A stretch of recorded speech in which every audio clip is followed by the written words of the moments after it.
Vamos fazer que nem eles. Tudo bem? Sou eu de novo. Hoje nós vamos ver sobre célula. Viu o nosso clipe? Gostou?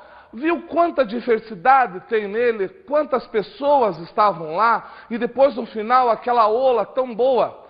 É mais ou menos assim que tem no seu organismo. É mais ou menos assim que funciona o seu organismo e o organismo de todo e qualquer ser vivo. Ele é um amontoado de pequenas partículas chamadas de células. É no seu organismo, esse conjunto todo que faz trabalhar, que dá você. Portanto, hoje nós vamos ver célula. E como é que eu posso definir célula? A célula a gente pode definir como a menor parte viva de um ser vivo. Mas você sabe muito bem que definir assim, desse jeito, como é a menor parte de um ser vivo, que tem vida, é difícil, porque nós não sabemos o que é vida. Se você olhar para uma célula, você vai vê-la que ela tem componentes que deixam ela viva. Vai ter componentes que fazem a sua manutenção. Vão fazer aquele ciclo biológico que nós já vimos. Ela vai crescer, ela vai se reproduzir, ela vai morrer. No caso da célula, a reprodução é apenas uma divisão. Compare aqui, ó, que essa célula tem diferença com essa outra célula que está aqui. Essa célula, ela já tem algo a mais que a protege, diferente dessa que está toda largada no seu ambiente. Tem alguma coisa que está faltando. Isso nós vamos ver daqui a pouco. Essa célula aqui, ela é menos especializada do que essa. Vamos primeiro ver como que surgiu a palavra célula. A célula surgiu com um relojoeiro chamado Robert Hooke. Robert Hooke, nas suas horas vagas, ele sobrepunha lentes de óculos. Você pode fazer isso em casa. Ele pegava as lentes, sobrepunha uma na outra, colocou um tubo e ele conseguiu inventar o primeiro microscópio rudimentar da face da Terra. Um microscópio óptico, um microscópio com pouca resolução. Aí daí o que ele fez? Ele fez o que todo garotinho gosta de fazer. Começou a colocar materiais e materiais ali para evento. Colocou pata de formiga, colocou asa de abelha, colocou uma mosca, colocou um monte de coisa. Colocou inclusive cortiça. Você já viu uma cortiça? Não? Cortiça é rolha. Então ele cortou bem fininho uma rolha e colocou ali. E o que ele viu quando ele colocou esta rolha, esse pedacinho de rolha ali? Ele viu pequenos espaços vazios, parecidos quadradinhos. Espaços esses que para Robert parecia como se fossem quartos de monge. Monge, aquele padre que fica enclausurado. E você sabe que o quarto dele é bastante simples. Ele só tem a porta, a janela, uma cama, uma cômoda. É o mínimo que ele tem para sobrevivência.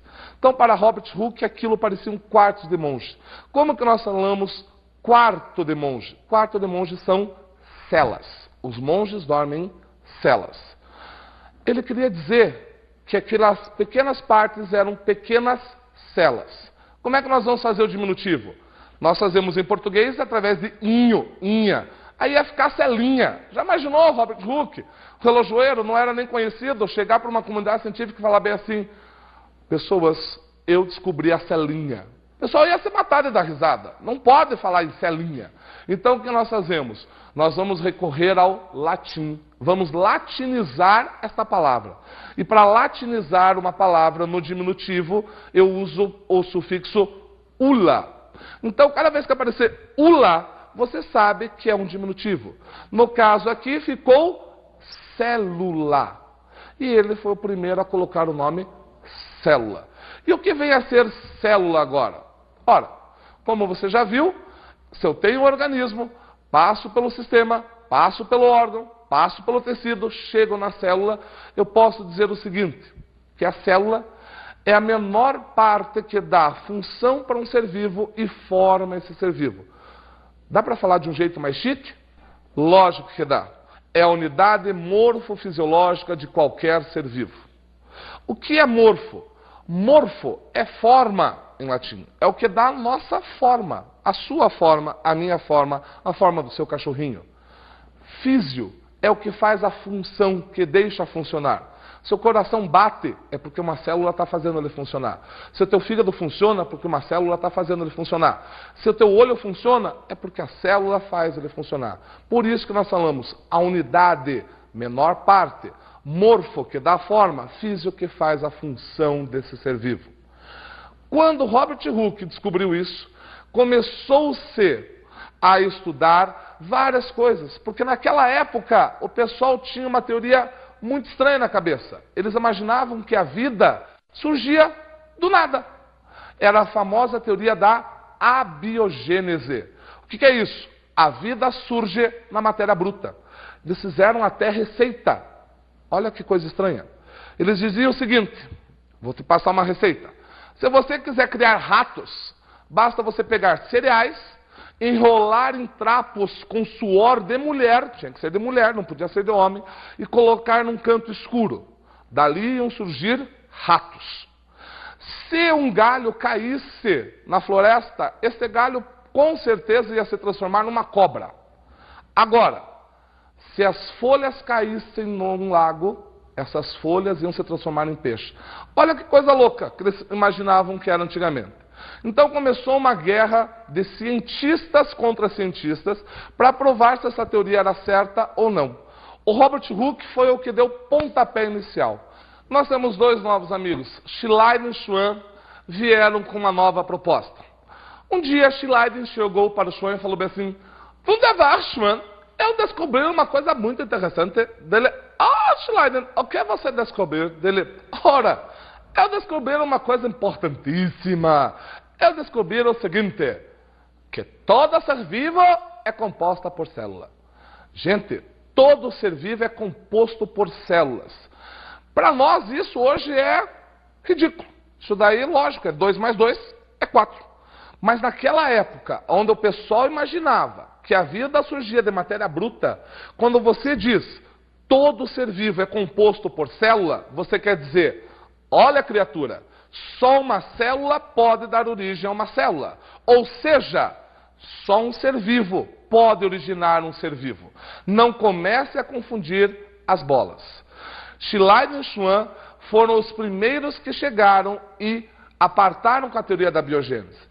Logo depois, você vai estudar comigo lá em evolução, vem Pasteur, que acaba com essa teoria. Mas a frase de Schleiden e Schwann, todo ser vivo é composto por célula, acaba de uma vez por todas. Agora nós vamos fazer o seguinte, nós vamos penetrar nessa célula. Nós vamos chegar e vamos ver o que essa célula tem por dentro. Você já alguma vez já penetrou na sua vida? Então penetre comigo, você vai gostar. O que será que tem uma célula?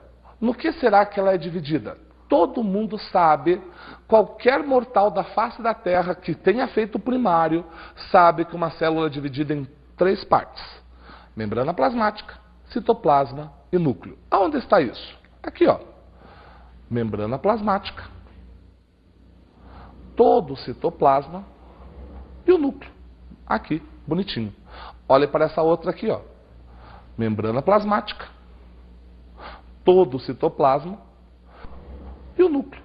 Mas vamos penetrar. Se eu for penetrar por uma célula, por onde que eu penetro? Simples, rápido. Toda célula eu só consigo penetrar pela membrana. E é por aqui que eu vou visualizar essa célula. É por aqui que nós vamos começar a nossa viagem. Para penetrar na célula, eu vou chegar pela membrana. Então, para que serve a membrana? A membrana, ela delimita o espaço da célula e é a membrana que também sustenta essa célula. É pela membrana que as substâncias vão entrar e vão sair. É ela como se fosse o porteiro da célula. Ninguém entra, ninguém sai se a membrana assim não permitir. É esta daqui que vai ser o nosso guardião. Já o núcleo, ele controla todo mundo. Ele diz se a célula sobrevive, se a célula morre, se a célula vai funcionar ou não. E o citoplasma? O citoplasma, ele executa as funções que o núcleo deseja. Nós vamos ver cada um deles em separado. Vamos começar com a membrana plasmática, vamos depois passar para o citoplasma e depois para o núcleo. Tá? E vamos perceber cada uma dessas funções.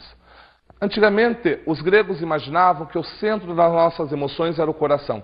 Tanto é que até hoje você faz isso. Você desenha um coração e escreve o nome do seu amor lá dentro. Hoje, a gente sabe que o centro das nossas emoções é o cérebro. Mas isso também já está sendo questionado. Porque imagine, quando você fala assim, nossa, que vontade de comer um hambúrguer. Será que foi você que pensou isso? Lógico, foi meu cérebro que pensou, vontade de comer hambúrguer. Mas o seu cérebro é formado por células, neurônios, né? E esse neurônio pensou aonde? Aonde surgiu esse pensamento? Ah, você vai dizer, no núcleo. Mas o núcleo é formado por DNA. Nós vimos isso na aula passada. Formado por DNA e RNA, ácidos nucleicos. Aonde surgiu esse pensamento? Hoje em dia, nós já dizemos o seguinte, que quem comanda o seu corpo são células, que conforme a sua necessidade, ela vai emitindo transmissões até os órgãos de controle. Provavelmente as células do seu corpo abaixaram o nível de glicose e pediram mais. Esse pedido foi levado até os seus neurônios, que registrou e disse assim, bom, você quer mais glicose? Eu tenho que ir à cata. E transmitiu para a sua consciência, dizendo assim, escute, vamos comer um hambúrguer, que é a sua comida preferida, ou então vamos comer um arroz com feijão, ou vamos comer, sabe Deus o quê, né? Uma boa torta, linda, maravilhosa. É assim que ela vai ficar. A célula hoje nós sabemos que ela comanda o seu organismo. E é nela que está pensando. São 5 milhões pensando para frente do corpo humano, do meu coração. Difícil isso. Você imaginar que são 5 milhões de seres pensando por você. São 5 milhões de seres que interagem e formam o que é você. Hoje em dia você não está mais sozinho. Hoje em dia você é uma colônia. Você está conseguindo ir além do que você imaginava. Nós estamos conseguindo transpor esse pequeno corpo que é o nosso. Porque hoje em dia são as células que pensam. A pequena unidade fundamental de um ser vivo. Por que eu falo isso? Porque um dia você já foi uma célula. Quando a sua mãe ovulou e o seu pai contribuiu com o espermatozoide, você foi uma célula. Esta célula, ela simplesmente começou a se dividir. Quem disse para ela se divida? Ah, ela tem alguma coisa dentro dela que diz para se dividir. Tem. Por isso que a gente diz, é a célula que comanda você. Porque se não fosse ela, você não estaria aqui. Se não fosse ela se multiplicar, se não fosse ela formar os tecidos, formar os órgãos, formar os sistemas, hoje você não era organismo. Hoje você não era absolutamente nada. Então, é a célula que vai dar para nós todo o suporte vital que nós temos. Fundiu a cuca? Calma, ainda tem mais. Ainda vamos nos aprofundar mais. Daqui a pouco a gente volta. Vai lá tomar aquela aguinha, que nós já voltamos. Até!